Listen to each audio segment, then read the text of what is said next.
Assertion and reason का नया concept इस बार डाला गया है और इसमें आपको थोड़ा सा दिमाग घुमाना पड़ता है अपना, इसमें आपको थोड़ा सा ज़्यादा जोर आता है। हालांकि इतना हार्ड नहीं है, एक दो बार प्रैक्टिस करोगे तो ईजिली हो जाएगा। हम आपको बहुत ही डिटेल में इसका आंसर देने वाले हैं। देखिए क्या है, कैसे। इसमें पहले कुछ इंस्ट्रक्शन दी होती हैं, आपको उन इंस्ट्रक्शन को आप ध्यान से पढ़ेंगे। इंस्ट्रक्शन क्या दे रखी हैं? फॉर द क्वेश्चन नंबर 11, 12, 13 एंड 14 2 statements are given, 1 labelled assertion and other labeled region.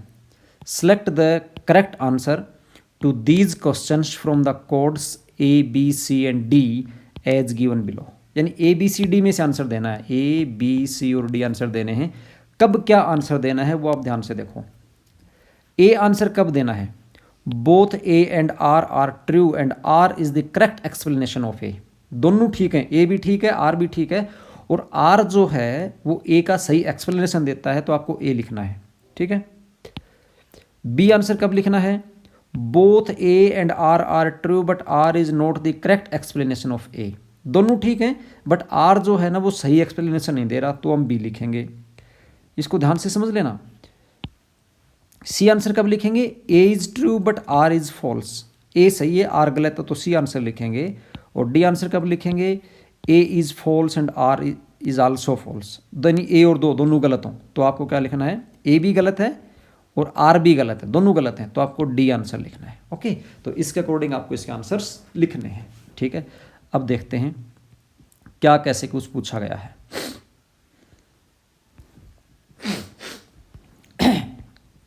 Question number 11, ध्यान से सुनने की बात है। असर्शन क्या बोलता है? In a uniform electric field dipole will have translatory as well as rotatory motion. Non uniform magnetic field में, in a non uniform electric field, sorry magnetic field नहीं, क्या है? In a non uniform electric field dipole will have translatory as well as rotatory motion. मतलब क्या कहता है? Field अगर non uniform हो, तो पहले मैं इसको एक्सप्लेन कर देता हूँ, रीजन के बारे में बाद में सोचेंगे।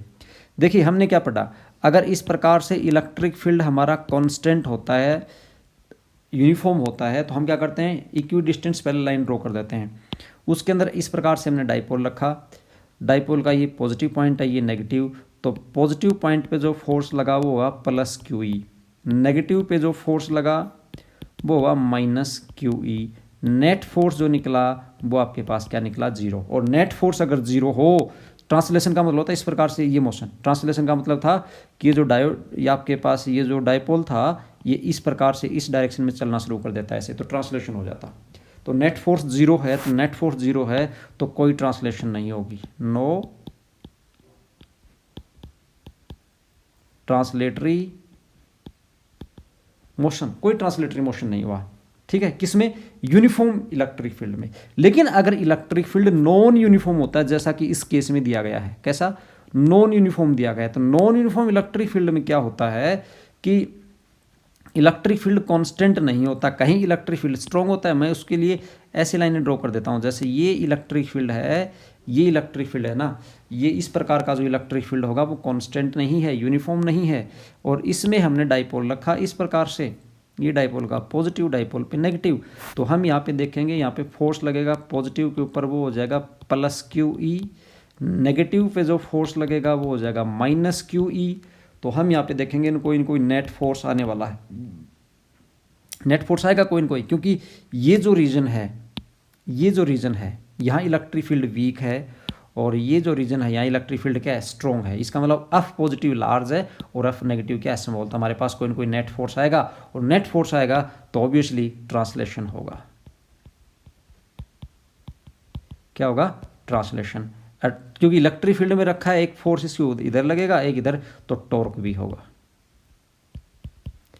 तो ये दोनों की दोनों जो स्टेटमेंट उसके बारे में सोचते हैं, क्या बोलता है? ट्रांसलेटरी मोशन भी होगा और रोटेटरी भी होगा, टॉर्क भी लगेगा। मतलब क्या है? हमारा असर्शन बिल्कुल सही है। ओके, अब रीजन के बारे में देखते हैं। रीजन क्या बोलता है?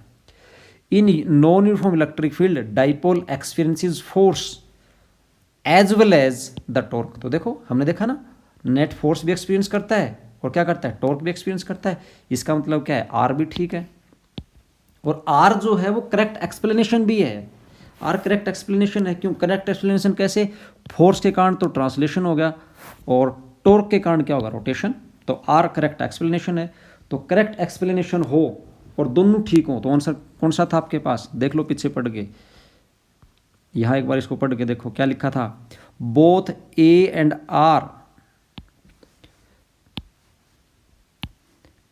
Both A and R are true and R is correct explanation of A. अगर ऐसा है तो कौन सा आंसर लिखेंगे, ए वाला आंसर लिखेंगे। तो इसका आंसर क्या हो जाएगा, इसका आंसर आ जाएगा ए। ठीक है, अब चलते हैं 12 के ऊपर। 12 वाला क्या बोलता है, 12 में बोला गया है एजर्शन क्या है, electric field is always normal to equipotential surface and along the direction of decreasing potential. बिल्कुल सही है, इलेक्ट्रिक फील्ड जो होता है इक्विपोटेंशियल सरफेस के हमेशा नॉर्मल होता है और डिक्रीजिंग पोटेंशियल की डायरेक्शन में होता है। तो ए तो बिल्कुल ठीक है, तो ए पे तो हम ठीक का निशान लगा देते हैं। आर के बारे में सोचते हैं, आर क्या बोलता है, negative gradient of electric potential is electric field. इसका मतलब क्या हुआ, आपने पढ़ा होगा ना, E is equal to minus d v divided by d r होता है। तो d v upon d r is known as the potential gradient, और पोटेंशियल ग्रेडियंट का अगर मैं नेगेटिव ले लूँ तो क्या जाता है, इलेक्ट्रिक फील्ड। इसका मतलब आर भी बिल्कुल सही है, एजर्शन भी ठीक है, रीजन भी ठीक है, और रीजन सही रीजन दे रखा है क्योंकि नेगेटिव में जा रहा है तो नेगेटिव डिक्रीजिंग पोटेंशियल होता है। तो ए भी ठीक है, आर भी ठीक है, आर रीजन भी ठीक है ए का। तो इसका आंसर भी कितना हो जाएगा, इसका आंसर भी ए आएगा। बोथ ठीक है, both A and R are true and R is the correct explanation of A. सही आंसर इसका ये, तो इसलिए ए आ जाएगा। ठीक है, 13 के बारे में देखते हैं। 13 क्या बोलता है, convex mirror can not form real image. बिल्कुल, कन्वेक्स में आपको देखा होगा जैसे ये होता है कन्वेक्स मिरर, इस प्रकार से जब रेज आती हैं तो रेज को क्या करता है कन्वेक्स मिरर, इस प्रकार से जो रेज आएंगे उनको इस प्रकार से डाइवर्ज कर देगा, पीछे एक्सटेंड करेंगे तो इस पॉइंट पे मिलेंगे, तो वर्चुअल इमेज बनाएगा। ये कैसी इमेज बनाएगा, वर्चुअल इमेज बनाएगा। ठीक है, रीजन क्या बोलता है, convex mirror converge the parallel rays that are incident on it. ये तो गलत बात है, ये तो डाइवर्ज कर रहा है। देखो यहाँ देखो, इस रेज को इसने डाइवर्ट कर दिया था, इस रे को भी इसने डाइवर्ट कर दिया था, ऐसे आ रही थी और यहाँ से इनको ऐसे डाइवर्ज कर दिया, पीछे एक्सटेंड करने पे मिलती हैं तो वर्चुअल इमेज बनी। इसका मतलब आर क्या है, आर गलत है, ए ठीक है और आर क्या है, गलत है। ए ठीक है, आर गलत है, ए ठीक आर गलत। तो ये कौन सा ठीक था, सी वाला ऑप्शन ठीक था। कौन सा ऑप्शन ठीक था, सी वाला। तो इसका आंसर कितना आ जाएगा, सी। 14th के बारे में सोचते हैं। 14th क्या है,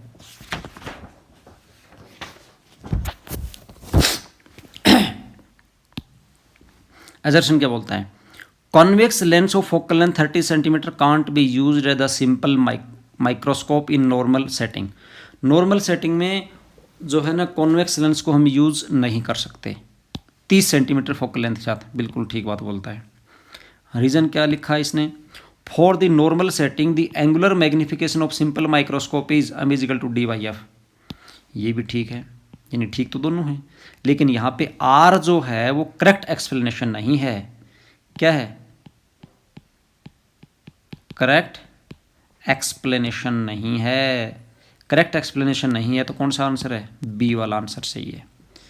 एक्सप्लेनेशन दोनों ठीक हो और करेक्ट एक्सप्लेनेशन हो तो ए, दोनों ठीक है करेक्ट एक्सप्लेनेशन नहीं है तो क्या, बी।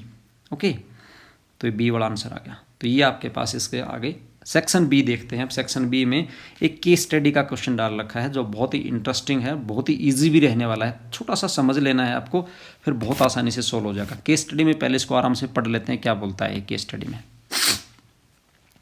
फैराडे केज क्या होता है, फैराडे केज उसके बारे में कुछ लिखा है। वैसे इलेक्ट्रोस्टैटिक शील्डिंग में इस टॉपिक को हम स्टडी करते हैं। इलेक्ट्रोस्टैटिक्स जो आपकी पहली यूनिट है उसका टॉपिक है ये।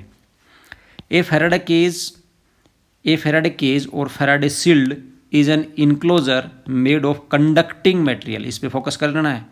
किसका होता है, कंडक्टिंग मटेरियल का बना होता है। पहली बात हाईलाइटेड हुई, हमने नोट कर ली। The fields within the conductor cancel out with any external field, यानी बाहर से कोई भी फील्ड लगेगा उसको ही कैंसिल कर देगा। So that electric field with in the enclosure is zero. इसका मतलब बाहर से कोई भी फील्ड दोगे तो उसके अंदर फील्ड कितना आ जाएगा, जीरो। ये भी एक हाईलाइटेड पॉइंट था, ये हमने नोट कर लिया। Next, these Faraday cage act as a big hollow conductors you can put things in the shields them from electrical fields। मतलब बाहर का कोई भी फील्ड उसे बचाने के लिए ऑब्जेक्ट्स को हम इसके अंदर रख सकते हैं, जो इलेक्ट्रिक फील्ड के प्रति सेंसिटिव ऑब्जेक्ट्स होते हैं उसको हम इसके अंदर रख सकते हैं। Any electrical shocks the cage receive, अगर इस केज को बाहर से कोई भी शॉक मिलेगा, pass harmlessly around the outside of the cage, तो केज से होता हुआ बाहर से बाहर निकल जाएगा, अंदर नहीं जाएगा, क्योंकि अंदर देखा, अंदर इसने क्या बताया, इलेक्ट्रिक फील्ड, अंदर जो इलेक्ट्रिक फील्ड क्या था, जीरो। हाईलाइटेड पॉइंट एक तो हमारे पास ये आया, एक हमारे पास यहाँ पे देखते हैं हाईलाइटेड पॉइंट ये कंडक्टिंग मटेरियल का बना होता है, ठीक है, यहाँ से देखा। अब इसके ऊपर क्वेश्चंस पूछ रखे हैं, उनके आंसर हमें देने हैं। क्या क्या क्वेश्चन है? पहला question, question number 1, which of the following material can be use to make Faraday cage. तो फैराडे केज किसका बनाते हैं? अभी भी हमने देखा था, हाईलाइट किया था, कंडक्टिंग मटेरियल का। प्लास्टिक, ग्लास, कॉपर और वुड में से कंडक्टिंग मटेरियल कौन है? कंडक्टिंग मटेरियल कौन है? कॉपर। तो इसका आंसर कितना हो गया? सी, बी वाला। Examples of real world Faraday cage is, real में कार है, प्लास्टिक बॉक्स है, लाइटनिंग रोड है, मेटल रोड है। तो फैराडे केज में एक जगह लिखा था कि ये क्या होते हैं? क्लोज्ड होते हैं। देखो फिर से पढ़ते हैं उसको एक बार, आपको यहाँ से पता चलेगा। Faraday cage acts as a, देखो यहाँ पे इस लाइन को देखना, Faraday cage acts as a big hollow conductor, you can put things into the sealed them. Big hollow conductor होता है, बिग होता है और होलो कंडक्टर होता है। तो इन सभी ऑप्शंस में से आपके पास, जैसे इसने कार दिया है, प्लास्टिक बॉक्स, लाइटनिंग रोड और मेटल रोड, इसमें से होलो और बिग कौन है? कार। तो इसका ऑप्शन क्या हो जाएगा? कार। तो ऑप्शन कौन सा? A is the right answer. Third देखते हैं, what is the electrical force inside the Faraday cage when it is struck by lightning. जब लाइटनिंग से स्ट्रक होता है, इसके अंदर फोर्स कितना होता है? तो इसने बोला था ना, हार्मलेसली जो होता है, वो जो फील्ड होता है आउटसाइड का आउटसाइड निकल जाता है, अंदर नहीं आता। एक पॉइंट ऐसा था इसके अंदर। तो यहाँ से हमें क्या रिजल्ट मिला? रिजल्ट मिला 0। तो इसका आंसर क्या आएगा? 0। Option C is right. Question number 4, an isolated point charge plus q is placed inside a Faraday cage, its surface must have charge equal to, अगर प्लस क्यू रखा है तो इसके ऊपर जो चार्ज है वो माइनस क्यू आएगा। तो इसका आंसर कितना हो गया? इसका आंसर हो गया C, 5। A point charge of 2 coulomb placed at the centre of Faraday cage in the shape of a cube with surface 9 centimetre edge. मतलब एक क्यूब है, इस प्रकार से एक क्यूब है, ये क्यूब है, ये क्यूब बन गया, और इसकी जो एज साइड है ये 9 सेंटीमीटर की एज है। इसकी क्यूब है तो आपको पता है सभी 9 होगी, ये 9 सेंटीमीटर की इसकी एज है। और इसके सेंटर में यहाँ पे एक 2 कूलम का चार्ज रखा हुआ है, जो रेड डॉट है वहाँ पे 2 कूलम का चार्ज है। आपको क्या बताना है? The number of electric field lines passing through the cube normally will be, number of electric fields line, number of electric fields line जो होती हैं वो इलेक्ट्रिक फ्लक्स से दी जाती हैं। किससे दी जाती हैं? ये दी जाती हैं इलेक्ट्रिक फ्लक्स से।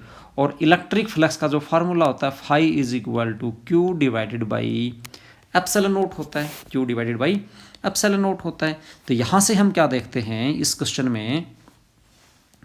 में हम देखते हैं कि हमारे पास, सोल्व करते हैं, जो चार्ज Q है, Q बाई एप्सिलॉन नॉट करेंगे तो Q की वैल्यू तो दे रखी है 2 कूलम, एप्सिलॉन नॉट की वैल्यू होती है 8.85 इंटू 10⁻⁻12। ओके, इसको जब हम सोल्व करेंगे तो इसको सोल्व करने के बाद ये रिजल्ट हमारे पास निकल के आएगा। तो रिजल्ट आएगा 0.2259 इंटू 10⁻12। और क्योंकि पॉजिटिव था तो पॉजिटिव कारण क्या होती हैं? आउट होती हैं।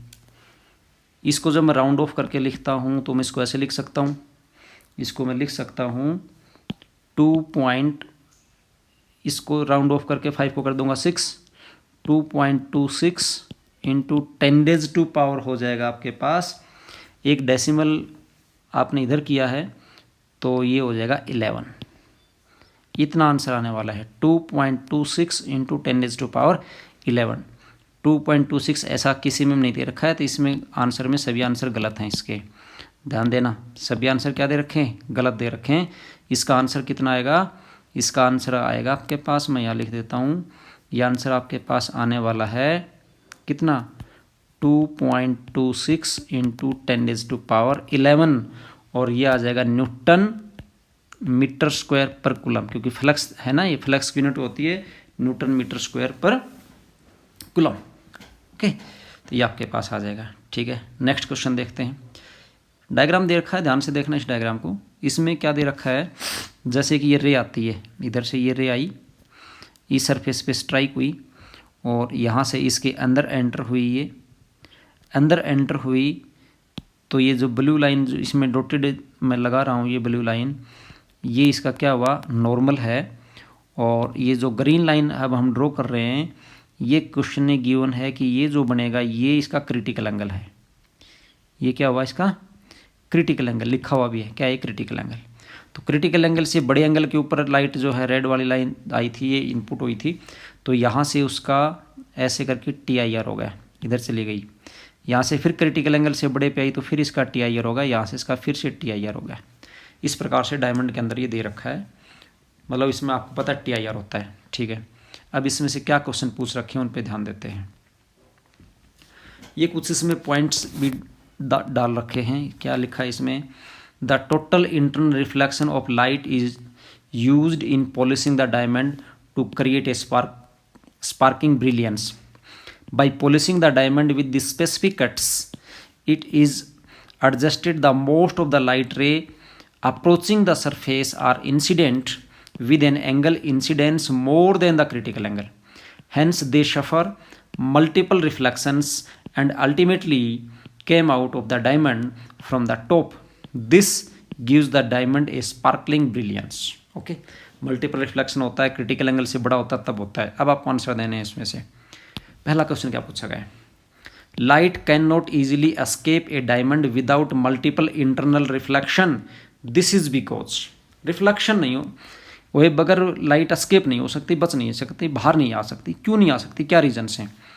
पहला रीजन दिया है, its critical angle with the reference to air is too large, air के साथ इसका जो क्रिटिकल एंगल है वो बड़ा है, इसलिए जो है ना लाइट एस्केप नहीं हो सकती। दूसरा, its critical angle with the reference to air is too small, critical angle small है इसलिए नहीं हो सकता, ही लाइट बाहर जल्दी से नहीं निकल सकती ज़्यादा रिफ्लेक्शन के बगैर। डायमंड इज ए ट्रांसपेरेंट, या ray always enters at an angle greater than critical angle. तो यहाँ पे मेरा आइडिया ये बोल रहा है कि लगभग बच्चे इस आंसर के ऊपर जाएंगे, इस आंसर के ऊपर जाएंगे, क्योंकि यहाँ पे क्रिटिकल एंगल का आ गया ना, और बच्चे क्रिटिकल एंगल जो है ना ग्रेटर देन क्रिटिकल एंगल बोलता है ना, इसलिए लगभग बच्चे डी वाला आंसर करते हैं। बट इसका जो सही आंसर है वो इसका सही आंसर है B, its critical angle with the reference to air is too small. Air के कंपैरिजन में क्रिटिकल एंगल स्मॉल है, इसलिए किसी भी एंगल के ऊपर अगर वो एंटर करती है, लगभग मोस्ट ऑफ द एंगल ऐसे होते हैं जिसके ऊपर उसका TIR हो जाता है। ठीक है ना, critical angle only critical angle होना जरूरी नहीं है, क्रिटिकल एंगल का स्मॉल होना भी जरूरी है। तो क्रिटिकल एंगल स्मॉल है इसलिए इसकी मल्टीपल रिफ्लेक्शन होते हैं, इसका आंसर हुआ बी। नेक्स्ट देखते हैं, the critical angle of diamond is 24.4 degree, then what is the refractive index is, then its refractive index is. तो रिफ्रैक्टिव इंडेक्स कितना होगा, इसको आप याद करके रखें, डायमंड का रिफ्रैक्टिव इंडेक्स 2.42 होता है, सबसे ज़्यादा है 2.242, इसलिए याद भी रह जाएगा। मैक्सिमम रिफ्रैक्टिव इंडेक्स होता है, तो ये वैल्यू याद कर लें 2.42, तो आंसर आपका क्या आ जाएगा, इसमें ए आंसर आ जाएगा। थर्ड क्वेश्चन देखते हैं। थर्ड क्वेश्चन में क्या बोला है, the basic reason for the extraordinary sparkle of suitably cut diamond is that, अगर डायमंड को हम सुटेबली कट कर देते हैं तो एक्स्ट्रा ऑर्डिनरी स्पार्कल का कारण क्या है। उसके रीजन्स में क्या दिया है, it has the low refractive index, it has the high transparency, it has high refractive index, it is very hard. तो ध्यान रखना, डायमंड का रिफ्रैक्टिव इंडेक्स सबसे ज़्यादा होता है, इसीलिए जितना ज़्यादा ये ब्राइट होता है इसीलिए इतना ज़्यादा महंगा भी है, प्रीशियस भी है। तो इसका आंसर क्या हो जाएगा, C answer is right answer, it has the high refractive index, answer C is the right. Fourth देखते हैं, फोर्थ में क्या है, a diamond is immersed in liquid with the refractive index greater than water, then the critical angle for the total internal reflection will, तो critical angle कितना हो जाएगा?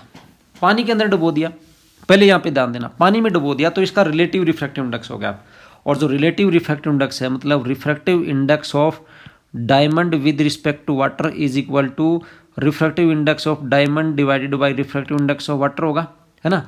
और ग्रेटर देन वाटर से डाला गया है तो कोई भी मीडियम हो गया, तो वाटर नहीं, मैं मीडियम बोलता हूँ यहाँ पे, वाटर बोलने के बजाय क्या बोलता हूँ? मीडियम, क्योंकि किसी मीडियम में डाला है। और मीडियम का रिफ्रैक्टिव इंडेक्स वाटर से भी ज़्यादा है, तो इस बार जो रिफ्रैक्टिव इंडेक्स है पहले वाले रिफ्रैक्टिव इंडेक्स से कम हो गया। इसका मतलब मैं क्या बोल सकता हूँ कि जो म्यू की वैल्यू थी डायमंड की वो डिक्रीज हो गई है, म्यू की वैल्यू डिक्रीज हो गई है, ठीक है, म्यू की वैल्यू डिक्रीज होगी। Then the critical angle for the total internal reflection, तो क्रिटिकल एंगल पे क्या फर्क पड़ेगा? तो देखिए रिफ्रैक्टिव इंडेक्स और क्रिटिकल एंगल कैसे कनेक्टेड है वो फॉर्मूला देखें। आपके पास म्यू होता है 1 divided by sine C, 1 divide by sine C, और मैं यहाँ से बोल सकता हूँ sine C is equal to 1 divided by mu, और म्यू की वैल्यू डिक्रीज हो रही है, तो म्यू की वैल्यू डिक्रीज हो रही है तो ऑब्वियसली सी की वैल्यू क्या होगी? इंक्रीज होगी। तो इसका आंसर क्या आएगा? डी वाला इसका आंसर आएगा, ये क्या हो जाएगा?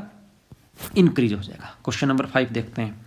5 में 2 डायग्राम दे रखे हैं, आप ध्यान से देख रहे हो। जैसे ये डायग्राम है, इस डायग्राम में TIR हो रहा है तो लाइट ज़्यादा टाइम तक डायमंड में रहती है। ये जो दूसरा डायग्राम है इसमें TIR नहीं हुआ, इसकी कटिंग थी, सूटेबल कटिंग नहीं थी, क्रिटिकल एंगल पे इसको कट नहीं किया गया था इस वाले को, इसलिए इसमें ज़्यादा TIR नहीं हुआ, लाइट तुरंत इसमें से बाहर निकल गई। और पहले वाला ये जो था इसमें ज़्यादा TIR हुआ है। तो इसके क्या क्वेश्चन पूछे गए हैं हमें वो देखना है। इसमें पूछा गया है the brilliance of the diamond in the second diamond will be, तो सेकंड डायमंड में हम देते हैं लाइट तुरंत बाहर निकल जाती है, तो तुरंत बाहर निकल जाती है तो कम होनी चाहिए, तो आंसर आएगा लेस देन द फर्स्ट, इसकी brilliance less than the first होगी, तो इसका आंसर क्या होगा? ए होगा। ओके, तो ये 1 मार्क्स क्वेश्चन थे। हमारा जो नेक्स्ट वीडियो आने वाला है उसमें जो सेक्शन सी है, ये जो वाला जो सेक्शन है, इसमें आपके पास जो क्वेश्चंस हैं उन क्वेश्चंस को हम सोल्व करेंगे सी सेक्शन वाले को नेक्स्ट वीडियो में।